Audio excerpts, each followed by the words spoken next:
Hi ഡീസ്, I am Maya Devi, life transformation കോച്ചാണ്. എൻ്റെ വീഡിയോസൊക്കെ നിങ്ങൾ കണ്ടിട്ടുണ്ടാവും. ഇന്നത്തെ വീഡിയോയിൽ ഞാൻ നിങ്ങൾക്ക് ഷെയർ ചെയ്യുന്നത് ഇമോഷണൽ ട്രാപ്പിനെ പറ്റിയാണ്. എല്ലാവരും അറിഞ്ഞിരിക്കേണ്ട ഒരു സബ്ജക്റ്റാണ് ഇമോഷണൽ ട്രാപ്പ് എന്നുള്ളത്. അറിഞ്ഞോ അറിയാതെയോ നമ്മളെല്ലാം ഇമോഷണൽ ട്രാപ്പിൽ വീണിട്ടുണ്ടാകും. ഇനി എന്താണ് emotional trap? Emotional trap is a state that means guilty, fear, emotional feelings, stress, depression and anxiety. ഇങ്ങനെ പോകും. അതായത് ഇമോഷണൽ ട്രാപ്പ് എന്ന് പറയുന്നത് നമ്മളുടെ ഉള്ളിൽ വരുന്ന നെഗറ്റീവ് ഫീലിങ്സ് ആണ്. ആ നെഗറ്റീവ് ഫീലിങ്സ് നമ്മളുടെ ഉള്ളിൽ ഗിൽറ്റ്, കുറ്റബോധം ഉണ്ടാക്കും, ഫിയർ ഉണ്ടാക്കും, ആൻസൈറ്റി ഉണ്ടാക്കും. നമ്മൾ സ്ട്രെസ്സിലേക്കും ഡിപ്രഷനിലേക്കും പോകും. ഫിയർ ആണ്, എന്തെങ്കിലും അറിയാനുള്ള ക്യൂരിയോസിറ്റി ആണ്. അതുപോലെ ഒരു റിലേഷൻഷിപ്പ് എത്ര വേസ്റ്റ് ആയാലും ചീത്തയിലും അതിൽ തന്നെ കണ്ടിന്യൂ ചെയ്യാൻ തുടങ്ങും. ഫിയറാണ് അത് വിട്ടുപോകാൻ. അതുപോലെ തന്നെ ജോലി എത്ര മോശം ജോലിയാണെങ്കിലും ഫിയർ നിമിത്തം ഇത് തന്നെ മതി എന്ന് പറഞ്ഞാൽ കംഫർട്ട് സോണിലിരിക്കും. ഇതൊക്കെയാണ് ഇമോഷണൽ ട്രാപ്പ് എന്ന് പറയുന്നത്. ഇനി എങ്ങനെയാണ് ഈ ഇമോഷണൽ ട്രാപ്പ് ഉണ്ടാകുന്നത്? അതൊരു സിമ്പിൾ എക്സാമ്പിളിലൂടെ ഞാൻ പറയുകയാണ്. നമ്മൾ ഒരു വ്യക്തിയെ കണ്ടു, അവരുടെ പേഴ്സണാലിറ്റി, അവരുടെ ടോക്കിംഗ് സ്റ്റൈൽ, അതുപോലെ അവരുടെ നടപ്പ്, ഇരിപ്പ്, ഡ്രസ്സിങ് സ്റ്റൈൽ, ഓൾവേസ് എല്ലാം ഓൾ തിങ് എല്ലാം നമ്മളെ അങ്ങോട്ട് സ്പോണ്ടേനിയസ് ചെയ്യാണ്. നമ്മൾ അവരിൽ അഡിക്റ്റ് ആക്കപ്പെടുകയാണ്. ഇങ്ങനെ അഡിക്റ്റ് ആക്കപ്പെടുന്ന സമയത്ത് നമ്മളുടെ സ്നേഹം മുഴുവൻ നമ്മൾ അവർക്ക് കൊടുക്കാനായിട്ട് തുടങ്ങുമെന്നുള്ളതാണ്. ഇമോഷണൽ അറ്റാച്ച്മെന്റ് വളരെയധികം വരും. വളരെ വലിയൊരു കണക്ഷൻ അവരുമായിട്ട് വരുമെന്നുള്ളതാണ്. രാവിലെ തന്നെ വാട്സാപ്പിൽ അവർ വന്നിട്ടുണ്ടോ നോക്കുക. എല്ലാ കമ്മ്യൂണിറ്റി ഡിവൈസിലൂടെ അവരായിട്ട് കോൺടാക്ട് ചെയ്യുക. അവരെ ചേസ് ചെയ്യുകയാണ്. അവരെവിടെ പോയി, അവരുടെ ഇന്നത്തെ ആക്ടിവിറ്റീസ് എന്താണ്, എന്നെ കൂടാതെ അവർ ആരോടെങ്കിലും സംസാരിക്കുന്നുണ്ടോ, അവരുടെ സമയം മുഴുവൻ എനിക്കുള്ളതല്ലേ എന്നും പറഞ്ഞ് അങ്ങോട്ട് പോസസീവ് ആവുകയാണ് ചെയ്തത്. നമ്മുടെ ഇമോഷണൽ അറ്റാച്ച്മെന്റ് മൊത്തം അവർക്കായിട്ട് നമ്മൾ കൊടുക്കുന്ന ഒരു സംഭവം. ഈ സമയത്താണ് നമ്മൾ നമ്മുടെ ഫാമിലി നടക്കുന്ന പ്രോബ്ലംസ് അറിയുന്നില്ല, ഫാമിലി മെമ്പേഴ്സിന്റെ സ്നേഹം തിരിച്ചറിയുന്നില്ല, നമ്മുടെ സെൽഫ് വാല്യൂ നമ്മൾ നഷ്ടപ്പെടുത്തുകയാണ്, നമ്മൾ നമുക്കുള്ള സമയം കൊടുക്കുന്നില്ല, നമ്മളുടെ എല്ലാ ആക്ടിവിറ്റീസും പോയി കഴിഞ്ഞു, നമ്മൾ ഫ്ലോപ്പായി കഴിഞ്ഞു.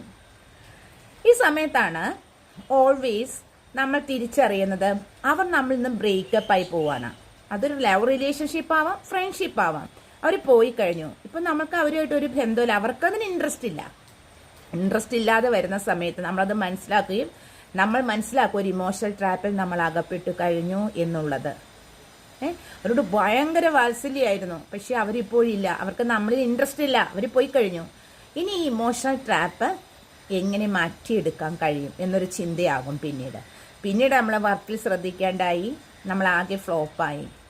അപ്പോൾ ഈ ഇമോഷണൽ ട്രാപ്പിൽ നിന്നും നമുക്ക് ഉണ്ടാകുന്നത് ഉള്ളിൽ കുറ്റബോധം ഉണ്ടാകും. എന്തിന്? എൻ്റെ സമയം വെറുതെ കളഞ്ഞല്ലോ എന്നോർത്ത കുറ്റബോധം ഉണ്ടാകും. അതുപോലെ തന്നെ പശ്ചാത്താപം ഉണ്ടാകും. കാരണം ഫാമിലി ഒന്നും നമ്മൾ ശ്രദ്ധിച്ചില്ല, വേറെ ഫ്രണ്ട്സിനെ ശ്രദ്ധിച്ചില്ല, ഇവരെ മാത്രം ഫോക്കസ് ചെയ്യുകയായിരുന്നു. ഇനി ഫിയർ ഉണ്ടാവും, ഭയം. അതുപോലെ ആൻസൈറ്റി ഉണ്ടാവും, ഉത്കണ്ഠ. കാരണം ഇവരെങ്ങോട്ടാണ് പോയിരിക്കുന്നത് എന്നൊക്കെ പറഞ്ഞൊരു ഉത്കണ്ഠ ഉണ്ടാകും. ചില ആളുകൾ ഒരുപാട് ഈ ഇമോഷണൽ ട്രാപ്പിൽ അകപ്പെട്ട പണം കൊടുത്ത് നശിക്കുന്ന ആളുകളുണ്ട്, സമ്പാദ്യം മുഴുവൻ അവർക്ക് കൊടുക്കുന്നവരുണ്ട്. അപ്പോൾ ഇങ്ങനെ അതുപോലെ തന്നെ നെഗറ്റീവ് ഫീലിങ്സ് ആയിരിക്കും മൊത്തം എന്നുള്ളത്. അപ്പോൾ അവർ ആ റിലേഷൻഷിപ്പ് എത്ര വേസ്റ്റ് ആയാലും ആ ബന്ധത്തിൽ തുടരാനും ഇവർ ആഗ്രഹിക്കും. ഇനി ജോബ് ഒട്ടും കൊള്ളില്ലെങ്കിലും അതിലും തുടരാനായിട്ട് ആഗ്രഹിക്കും എന്നുള്ളതാണ്. കാരണം കൂടുതൽ പ്രശ്നങ്ങൾ അവർ ആഗ്രഹിക്കുന്നില്ല എന്നുള്ളതാണ്. ഇനി ഇമോഷണൽ ട്രാപ്പിൽ നിന്നും രക്ഷപ്പെടാൻ വേണ്ടിയിട്ടുള്ള റെമഡിയാണ് ഞാൻ പറയുന്നത്. ഏറ്റവും ബെസ്റ്റ് റെമഡി എന്ന് പറയുന്നത് കുറച്ചു നേരം ഒറ്റയ്ക്കിരിക്കുക എന്നുള്ളതാണ്. സൈലന്റ് ആയിട്ടിരിക്കുക, ഒറ്റയ്ക്കിരിക്കുക. നിങ്ങൾക്ക് മെഡിറ്റേഷൻ ചെയ്യാം, യോഗ ചെയ്യാം. അപ്പോൾ 3 കാര്യങ്ങളാണ് റെമഡി പറയുന്നത്. മെഡിറ്റേഷനിലൂടെ മനസ്സ് ശാന്തമാക്കാം, യോഗ ചെയ്യാം, പ്രെയർ ചെയ്യാം, പ്രാർത്ഥിക്കാം, സൈലന്റ് ആയിട്ട് ഒറ്റയ്ക്ക് കുറച്ചു നേരം ഇരിക്കാം എന്നുള്ളതാണ്. ഇനി അടുത്തൊരു റെമഡി എന്ന് പറയുന്നത്, നമ്മൾ ചിന്തിക്കേണ്ട ഒരു കാര്യം, ഈ ഇമോഷണൽ ട്രാപ്പിൽ നമ്മൾ എങ്ങനെ അകപ്പെട്ടു എന്ന് നമ്മൾ ചിന്തിക്കണം. അതിനുശേഷം ഈ ഇമോഷണൽ ട്രാപ്പ് എവിടെ നിന്ന് വന്നു, എങ്ങോട്ട് പോയി, എങ്ങനെ പോയി, അതും നമ്മൾ ചിന്തിക്കണം എന്നുള്ളതാണ്. ഇനി ഈ ഇമോഷണൽ ട്രാപ്പിൽ നമ്മൾ അകപ്പെട്ട് കഴിഞ്ഞപ്പോൾ നമുക്ക് എന്തെങ്കിലും ഒരു ഗുണമുണ്ടായോ എന്നും നമ്മൾ ചിന്തിക്കണം. കാരണം ഈ ഇമോഷണൽ ട്രാപ്പിൽ അകപ്പെട്ടപ്പോൾ നമ്മൾ വെറുതെ നമ്മുടെ പ്രഷ്യസ് ടൈം കളഞ്ഞു എന്നുള്ളത് മാത്രമേ നമുക്കൊരു ഗുണം ഉണ്ടായിട്ടുള്ളൂ. അല്ലേ? അപ്പോൾ ഇതെല്ലാം നമ്മൾ ചിന്തിക്കണം. എങ്ങനെ ഇമോഷണൽ ട്രാപ്പിൽ ഞാൻ അകപ്പെട്ടു, എങ്ങനെ വന്നു, ഇനി എങ്ങനെ സൊല്യൂഷൻ കണ്ടെത്താം, ഇതിൽ കുടുങ്ങിക്കിടന്നപ്പോൾ എനിക്ക് എന്തെല്ലാം നഷ്ടങ്ങൾ വന്നു, അതിന് നികത്തിയെടുക്കാൻ കഴിയുമോ എന്നുള്ളത് ചിന്തിക്കുക. അപ്പം ഇത്രയും കാര്യങ്ങൾ ചെയ്യുക. ഇനി ഏറ്റവും പ്രധാനപ്പെട്ട ഒരു കാര്യം എന്ന് പറയുന്നത്, നമ്മൾ എപ്പോഴും ചെയ്യേണ്ട ചില കാര്യങ്ങളാണ് പറയുന്നത്. നമ്മളൊരു പേഴ്സണാണ്, നമുക്ക് സെൽഫ് വാല്യൂ ഉണ്ട്. നമ്മൾ നമ്മുടെ ടൈം കളയരുത്. നമ്മുടെ ടൈം മറ്റുള്ളവർക്ക് കൊടുത്ത് അവരെ ഓവറായി പൊസസീവായി സ്നേഹിച്ചുകൊണ്ട് അവരുടെ സ്ലേവായിട്ട്, അവരുടെ അടിമയായിട്ട് നമ്മൾ ഒരിക്കലും മുന്നോട്ട് പോകരുത് എന്നുള്ളതാണ്.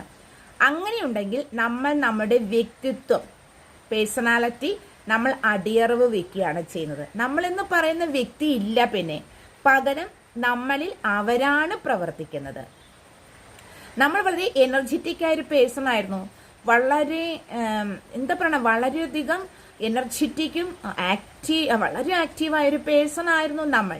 പക്ഷെ അവർ നമ്മുടെ കൂടെ വന്ന് ചേർന്നപ്പോൾ, ഈ ഇമോഷണൽ ട്രാപ്പിൽ അകപ്പെടുത്തിയ ആളെ നമ്മളുടെ കൂടെ വന്നപ്പോൾ നമ്മളുടെ എനർജി മൊത്തം ഡ്രെയിനായി പോയി, വറ്റി വരണ്ടു പോയി. പകരം അവളോ അവനോ അവരുടെ ഇമോഷണൽ ആയിട്ടുള്ള ആ ഫീലിങ്സ് ആണ്, എനർജിയാണ് നമ്മളിൽ പിന്നെ പ്രവർത്തിക്കുന്നത്. അവരാണ് നമ്മൾ.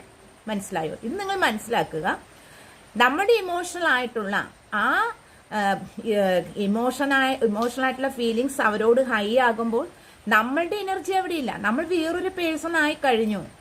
നമ്മളുടെ എനർജിയുടെ സ്ഥാനത്ത് പിന്നെ പ്രവർത്തിക്കുന്നതും സംസാരിക്കുന്നതും എല്ലാം ചെയ്യുന്നതും അവരുടെ ഇമോഷണൽ എനർജിയാണ്. നമ്മളുള്ള ഇമോഷണൽ എനർജി ഡ്രെയിനായി പോയി കഴിഞ്ഞു.